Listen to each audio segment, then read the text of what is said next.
आज के इस वीडियो में हम नीति शतक के विद्युत पद्धति प्रसंग में एक अन्य श्लोक का अध्ययन करते हैं। इस श्लोक में विद्या के साथ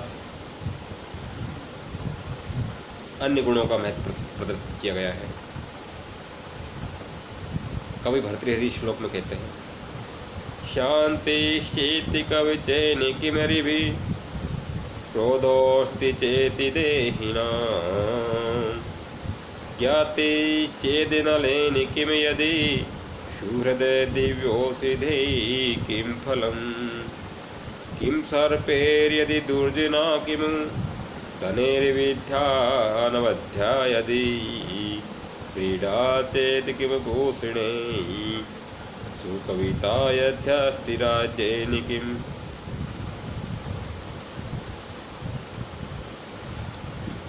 सबसे पहले हम अन्वय पर ध्यान देंगे। भर्तृहरि कहते हैं, देहिनाम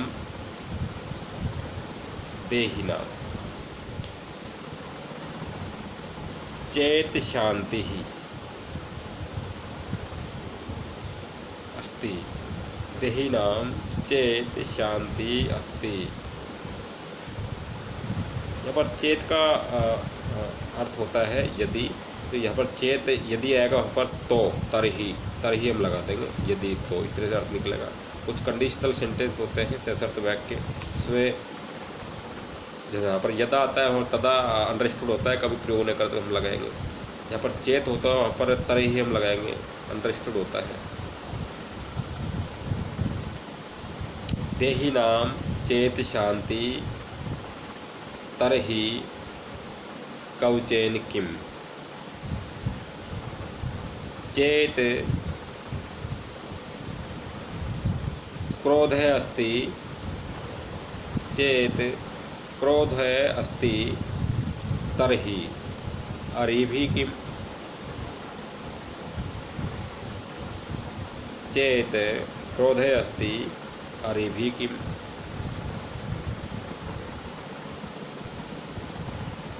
चेत ज्ञाति ही तरही अनलेन किम। चेत ज्ञाति अस्ति तरही अनलेन किम। यदि सुहृदय तरही दिव्योषधे किं फलम्। यदि सर्पै यदि दुर्जना अस्ति, अस्ति अपनी तरफ से लगा लेंगे। कभी ने एक बार अस्थि शब्द का प्रयोग किया है, लेकिन यहाँ पर वाक्य को पूरा करने के लिए अस्थि की आवश्यकता हो तो हम उसको भी लगा लेंगे। यदि दुर्जना अस्ति तरही सर्पै किम।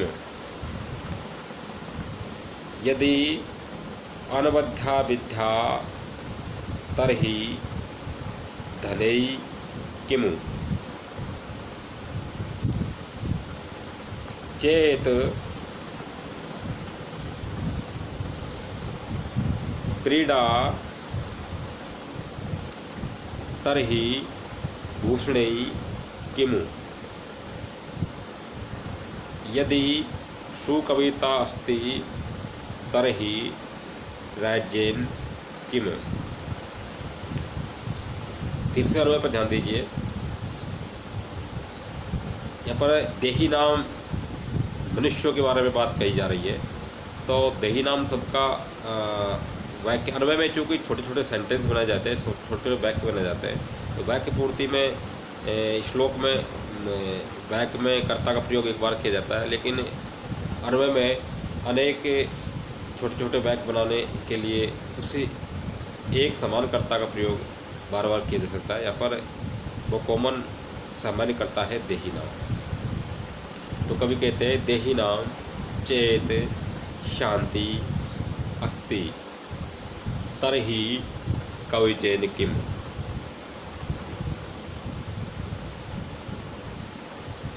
चेत क्रोधे अस्ति तर्हि अरिभिः किम्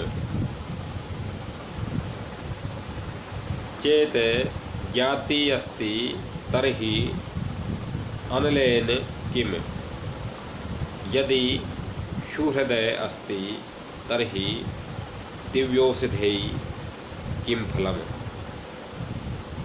यदि दुर्जना अस्ति तर्हि सर्पैः किम्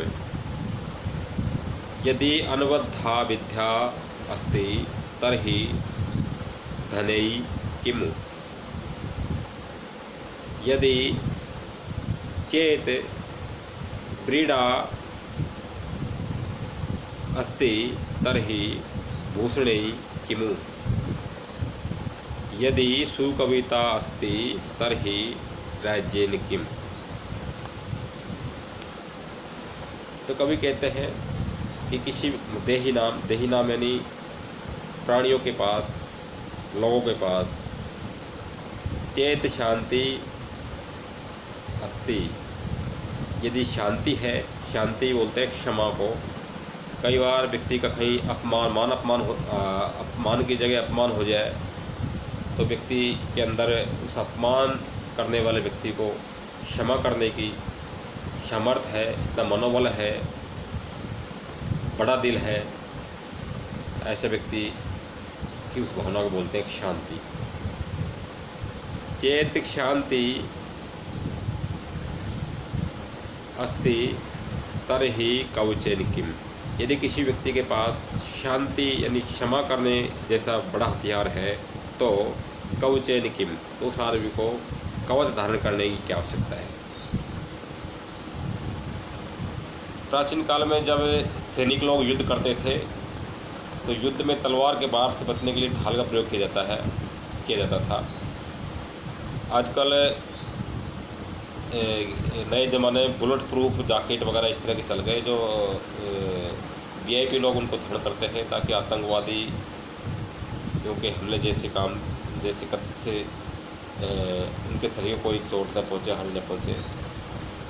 तो उसी एक कवच की ओर यहाँ पर संकेत किया जा रहा है। चेत शांति अस्ति कवचेन किम् यदि किसी व्यक्ति के पास क्षमा जैसा कवच है तो उस व्यक्ति को किसी अन्य संसारिक कवच की कोई आवश्यकता नहीं है। कभी भी कहने का तात्पर्य है क्षमा ही सबसे बड़ा कवच है। जो क्षमा कर देगा उसके दुश्मनी पैदा नहीं होंगे और क्षमा जैसा कवच व्यक्ति के पास है तो संसारिक कवचों की बुलेट प्रूफ जैकेट जैसे कवचों की कोई आवश्यकता नहीं है। यानी शांति क्षमा ही सबसे बड़ा कवच है। कवि का भाव नहीं है।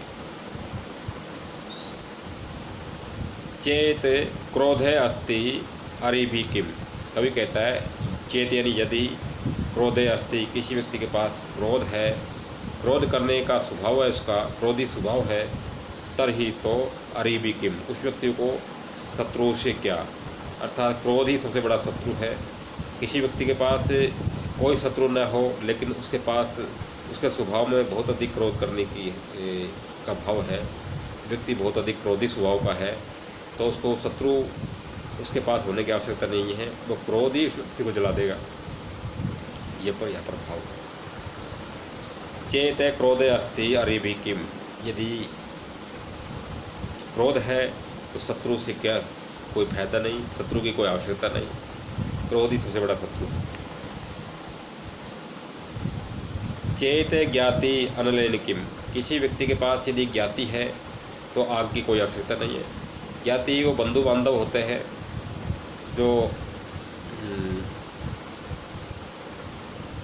संपत्ति को बंटवारा कर लेते हैं। बंटवारा करने के बाद वो तरीके से नहीं चलते, उनका मैनेजमेंट गृह प्रबंध सही नहीं होता और उस संपत्ति को वो उजाड़ देते हैं। ऐसे व्यक्तियों के लिए यहाँ पर ज्ञाति शब्द का प्रयोग किया है। कभी कहते हैं यदि ज्ञातिजन है किसी व्यक्ति के पास तो उसको आग की कोई आवश्यकता नहीं है, उसकी प्रॉपर्टी उसकी संपत्ति को वो ज्ञाति लोग ही बंधु बांधव ही विभाजित करवा लेंगे, विभाजित करवाने के बाद उसको उजाड़ देंगे। तो ऐसे व्यक्ति को आग की कोई आवश्यकता नहीं है। ज्ञाति लोग ही सबसे बड़ी आग है संपत्ति के लिए, संपत्ति को उजाड़ने के लिए। ये भाव इसी श्लोक में इस वाक्य में व्यक्त किया गया है। ज्ञाति चेत ज्ञाति, यदि ज्ञाति जन है, बंटवारा करने वाले लोग हैं, बंधु बांधव है, तो अनलेन किम, तो आग की क्या हो सकता है। बिना आग के ही वो लोग, वो ज्ञाति जन संपत्ति को भूंज देंगे, जला देंगे, नष्ट कर देंगे, यानी कि उजाड़ देंगे। यदि सुहृदय दिव्य औषधे किम फलम, यदि किसी व्यक्ति के पास सुहृदय है, जिगरी दोस्त है, दिल से चाहने वाला मित्र है, तो उस व्यक्ति को दिव्य औषधे किम फलम, दिव्य औषधियों से क्या फायदा, क्या फल, क्या परिणाम मिल सकता है। अर्थात उस व्यक्ति को दिव्य औषधियों की कोई आवश्यकता नहीं है, सारी बीमारियों को अच्छा मित्र नष्ट कर देगा, कोई बीमारी, कोई आफत उसके पास आने ही नहीं देगा। तो कभी नहीं, यहाँ पर परम मित्र, अच्छे मित्र को ही सबसे बड़ा औषधि युक्त फल माना है, सबसे बड़ी औषधि माना है। यदि दुर्जना सर्पे किम, कभी कहता है यदि किसी व्यक्ति की संगति में यदि दुर्जन लोग हैं, तो सर्पे किम, तो उस व्यक्ति को सर्प की कोई आवश्यकता नहीं है, तो दुर्जन लोग ही उसको डस देंगे, दुर्जन लोग ही उसका बहुत ज़्यादा, सर्प से भी ज़्यादा नुकसान कर देंगे। तो कभी कहता है यदि किसी के पास दुर्जन लोग हैं, तो सर्पे किम, तो उस व्यक्ति को सांप से क्या, सांप की कोई आवश्यकता नहीं, वो दुर्जन लोग सबसे बड़े सांप है, कभी कभाव ये। यदि अनवध्या विद्या, यदि अनवध्या विद्या धने किम, कभी कहता है किसी व्यक्ति के पास अनवध्या विद्या, निर्दोष विद्या है,